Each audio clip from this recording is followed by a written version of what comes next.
I'm Emma, a 34-year-old who used to take pictures as a job. Now, I'm a full-time mom. My whole life used to be about capturing moments through my camera, but now it's all about taking care of my baby who's sleeping in the next room. But deep down, something doesn't feel right. Our house, which used to be our happy place, now feels empty. The fancy terrace where my husband Alex and I would chat in the mornings feels like it's mocking me with its emptiness. Even the garden, which we used to care for together, feels like it's silently witnessing the growing space between us. I remember the day I brought our baby boy home from the hospital. I expected Alex to be excited, maybe shed a tear of joy. Instead, he barely acknowledged us. He said he wasn't good with babies and needed time. It's not just about the baby, though. Alex seems different now. When he comes home from work, he looks tired and distant. One evening, as I tried to talk to him about it, he brushed me off, saying he was tired from work and didn't need a lecture. But I couldn't keep quiet. I told him I felt like I was raising our son alone. He looked at me coldly and asked what more I wanted from him. It hurt to hear him say that. I just wanted my husband back, the one who promised to always be there for me. But it felt like he was slipping away, buried in his work just like before. And then, one evening, he came home late again, avoiding my eyes as he walked in. "I'm just tired," I said wearily, feeling more drained than just physically exhausted. Alex grunted and tossed his keys on the table, complaining about work being a mess and saying I wouldn't understand. His sharp tone hurt. "You think I wouldn't understand?" I reminded him of the late nights we both endured when I worked in the studio. "I get it, but this feels different." "You're different." He scoffed and loosened his tie angrily. "Different how?" "Because I'm trying to provide for this family. Because I'm not jumping with joy every minute." I held back my initial response, carefully choosing my words. "It's not about providing, Alex. It's about being present. You barely look at your son. You barely talk to me. It's like you're here, but you're not." He finally looked at me, his eyes hard. "What do you want from me, Emma? I'm working hard every day. Coming home to this?" He gestured vaguely around the room. "And all I get is complaints." His words cut deep. "Complaints? Is that what you think this is, Alex? I'm worried about us, about you. I see how you avoid us, how you're pulling away. It reminds me of before." Alex's face tightened, his jaw clenched. "You're bringing that up again. I thought we were past that, Emma. I thought we agreed to leave that behind." I held our son closer, feeling his warmth against the cold atmosphere between us. "Leave it behind? How can I, Alex, when you're acting just like you did back then? The late nights, the distance, the silence, it's all too familiar." Frustration radiated from him as he threw up his hands. "So what, you think I'm cheating again? Is that it? You think I haven't changed?" The question hung heavily in the air, unwelcome and painful. "I don't know," I admitted, feeling lost and unsure of where we stood. "Alex, I don't know what to think. All I know is that something's not right, and it's tearing us apart," I said softly.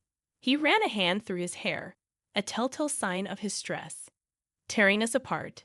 Maybe it's your constant accusations. Ever thought of that? Maybe it's you who's not letting us move forward." He shot back, then abruptly left the room, leaving behind a silence heavier than any argument. It was just another Monday afternoon when my phone buzzed with a notification. A message from someone I didn't recognize. Curious, I opened it, unaware that those few lines were about to shatter the fragile piece of my world. "Emma, you don't know me, but I think it's time you did. Alex has been living a double life, and I'm the other woman," it read. My heart stopped. This had to be some sick joke, but then I saw the pictures attached. Alex, not just with this woman, but with children, 3 of them, each bearing a resemblance to the man I called my husband.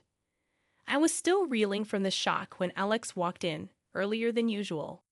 "Back so soon?" I managed to say, my voice barely a whisper. He shrugged, clearly oblivious to the storm raging inside me. "Yeah, things were slow at the office," he replied casually. I held up my phone, the picture of him with that woman and the children filling the screen. "Slow? Huh. Is this how you kill time? His face went white, the mask of indifference crumbling in an instant. Emma, where did you get this? He asked, his words heavy with worry. From her, Alex. Your other woman, I said, my voice trembling. He tried to grab the phone, but I pulled away, my eyes never leaving his. So it's true then. The late nights, the distance. It wasn't just work, it was them, I said, feeling the weight of betrayal settling in. Alex sank into a chair, his facade shattered. Emma, listen. It's not what you think, he pleaded. I laughed, a hollow sound that echoed in the silence. Not what I think, Alex? The pictures don't lie. You have a whole other family. How long? How long have you been lying to me? I asked, my voice breaking. He buried his face in his hands, a defeated figure. A few years. It started small. I didn't mean for it to go this far, he confessed. A few years, I repeated, the words hanging heavily in the air, a testament to the lie my life had become and the children. Alex, are they yours? I asked, my voice steady despite the chaos inside. He didn't answer, but he didn't need to. The truth was right there in the silence, in the photos, in the years of deceit. You need to leave, Alex, now, I said firmly, my voice unwavering. With that, he left, the sound of the closing door marking the end of our story. I sat there alone, holding her son, the only real thing in the mess that was my life. Just when the dust seemed to be settling, life decided to throw another curveball. I was in the middle of a feeding session with my son when the doorbell rang, slicing through the quiet afternoon. Expecting maybe a delivery or a neighbor, I was completely taken aback to see Alex looking sheepish and the woman I recognized from the photos, the other woman, standing boldly in my doorway. Before I could even react, she pushed past me into the house, her eyes scanning every detail. This is quite the place you've got here, Emma. Cozy and spacious, perfect for a family, don't you think, Alex? She said mockingly. Alex didn't meet my gaze, his shame evident, his voice silent. I clenched my jaw, trying to keep my composure in the face of this intrusion. And what family would that be? Because the last time I checked, this was my home, I retorted, standing protectively in front of my son's crib. She smirked, a calculated glint in her eye. Well, the family Alex should have been with all along, me and our 3 kids. You see, we need this house more than you do. A big, beautiful house for a big family. You understand, right? She said, her words dripping with entitlement. I was fuming, each word from her mouth fueling my anger. Understand? I understand perfectly. You're delusional if you think you can just barge in here and lay claim to what's mine. Alex has no right to this house, and neither do you, I declared, my voice firm. Finally, Alex spoke, his voice barely a whisper. Emma, maybe we should discuss this. I snapped, my patience wearing thin. Discuss. You think after everything we're just going to sit down and have a chat about you handing over my house to your mistress and your other children. The woman paced around, her eyes scanning the room. Look, Emma, it's simple. You've got 1 kid, a small apartment will do. We've got 3, we need the space. It's only fair, she said, her tone condescending. Fair, I repeated incredulously. There's nothing fair about betrayal, about lies, about breaking a family. You have no idea what fair is, I said, my voice trembling with anger and hurt. She turned to Alex, seeking affirmation. Tell her, Alex. Tell her we'll be moving in. She's got a week to clear out. Alex avoided my gaze, his shoulders slumping in defeat. The standoff was tense, the air thick with unsaid words and unspoken threats. But as they left, the woman throwing a spiteful glance over her shoulder and Alex not even daring to look back, I knew that this was far from over. After the door slammed shut behind them, I was left standing in the silence of my home, my mind racing. The nerve of them coming into my house, threatening to take everything I held dear. But as the initial shock subsided, a plan began to form. It was time to reveal the truth, time to claim what was rightfully mine. The doorbell rang, its chime echoing like the start of a showdown. There they stood, Alex looking more defeated than ever, and his mistress, her arrogance undiminished. Time's up, Emma. We're here to move in. Did you pack your stuff? She demanded, her eyes gleaming with triumph. I stood in the doorway, my stance firm. Actually, I didn't pack, and you're not moving in. This house is mine, and I have the documents to prove it, I declared. The woman's face faltered, confusion mixing with her anger. What are you talking about? This is Alex's house, too. We have rights, she argued. I couldn't help but smirk, the tables finally turning. No, you see, that's where you're wrong. This house was a gift from my parents to me. Alex's name isn't on any of the documents. He has no claim over this property, I explained. Alex shifted uncomfortably, avoiding my gaze. Emma, I thought we could work something out, he muttered, but I wasn't having it. Work something out after you cheated, lied, and then tried to kick me and your son out of our home. I don't think so, I retorted. The mistress interjected, her voice shrill with panic. This can't be happening. You're lying, Alex. Tell her she's lying. But Alex remained silent, his head hung low, the truth of the situation finally dawning on him. It's not a lie, I said firmly. This house is mine, and you have no legal right to be here. So I suggest you leave before I call the police. The woman's eyes darted to Alex, seeking confirmation or maybe denial. But Alex stood silent, his truth too heavy to bear. But we have a family. We need this house. You can't just throw us out, she protested, her voice tinged with desperation. The only thing I'm throwing out is the lies, I countered. And while we're at it, let's talk about Alex's job, shall we? He's not the high-flying executive you think he is. He's a clerk, a simple office worker. Your dreams of a lavish life in this house are just that, dreams. The revelation hit her like a physical blow, her face contorting with rage and disbelief. A clerk. You're lying, Alex. Tell her she's lying. But Alex remained silent, his shoulders slumped in defeat. You've been living in a fantasy fed by Alex's lies, but it ends now, I declared firmly. You have no place here. It's time for you both to leave. The confrontation was intense, the air thick with tension and unsaid words. As they turned to leave, the mistress's parting glance was filled with venom and vows of revenge. This isn't the end, Emma. You'll regret this, she hissed, her dreams shattered by the harsh light of truth. It was a crisp morning, the kind that usually promised a peaceful start. But peace was a luxury I could no longer afford.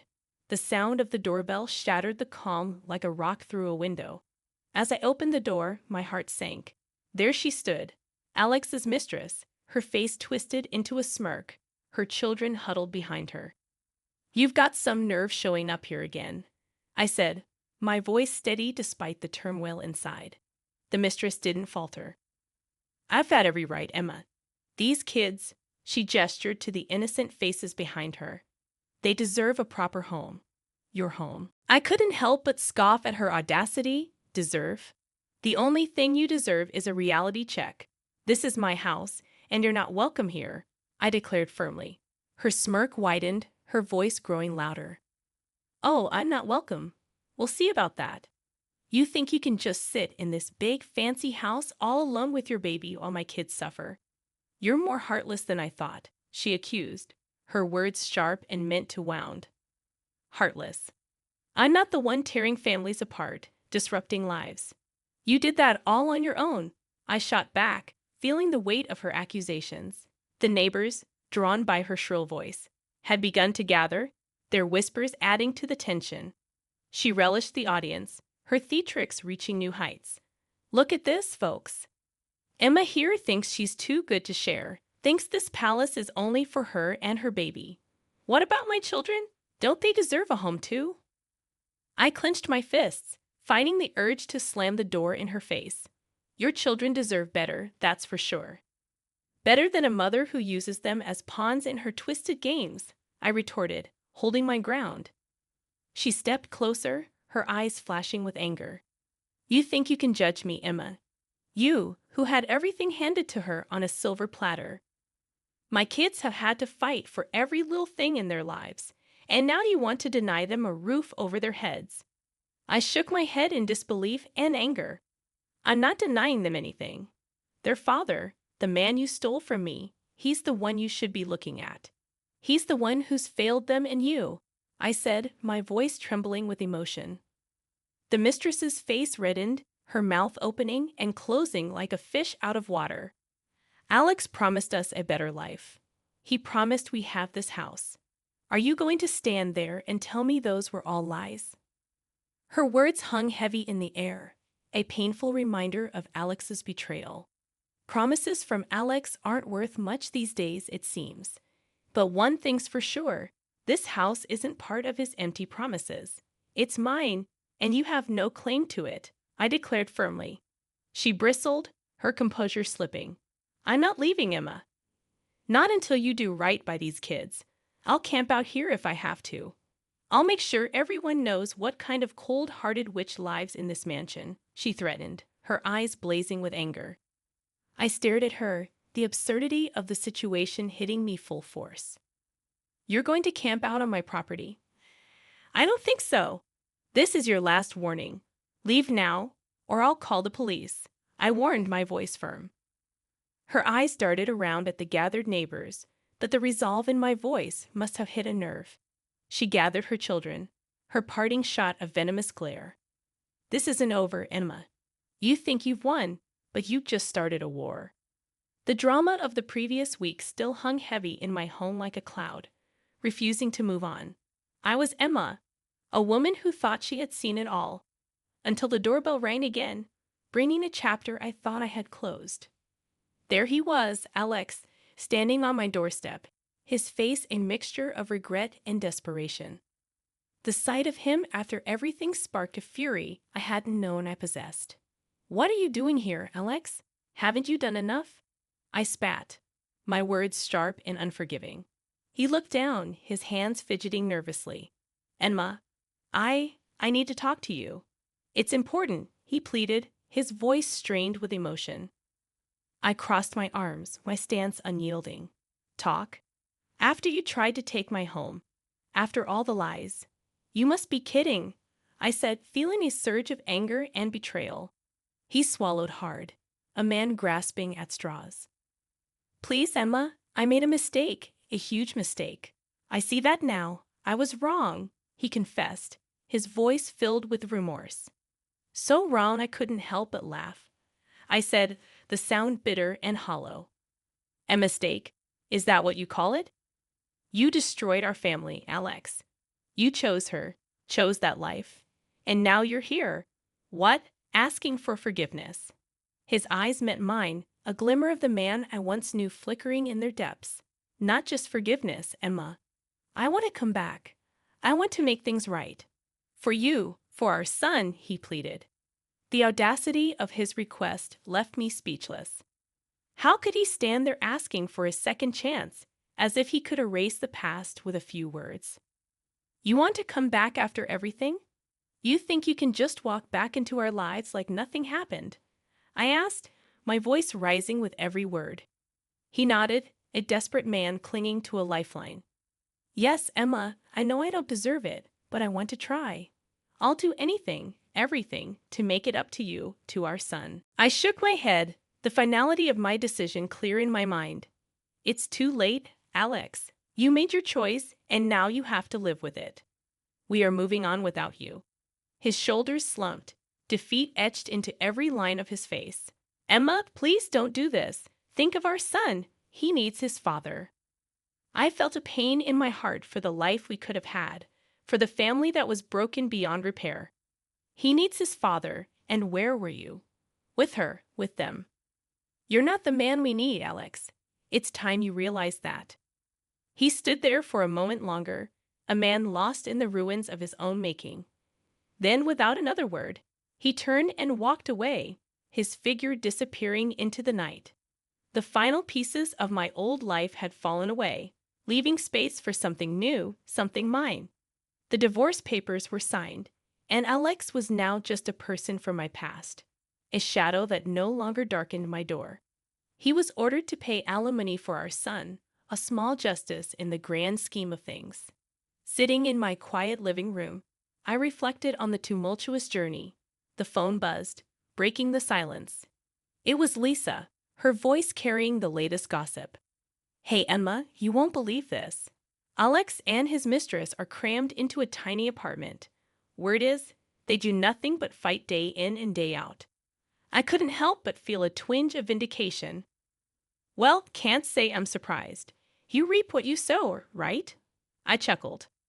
"True that. How are you holding up, though? All this must be tough." Lisa asked, her concern genuine. "It's been a ride, Lisa, but I'm getting there. Each day feels a bit lighter, a bit more mine," I replied. "You're the strongest person I know, Emma. And hey, if you need anything, I'm just a call away, all right?" Her words were a balm, soothing the lingering sting of the past. "Thanks, I really appreciate it." The conversation drifted to lighter topics, a welcome change. After hanging up, I gazed around the room. This was my space, my sanctuary. The battles fought within these walls had left scars, but they were healing, turning into stories of strength and resilience. I picked up my camera, an old friend I had neglected. The weight of it in my hands felt right.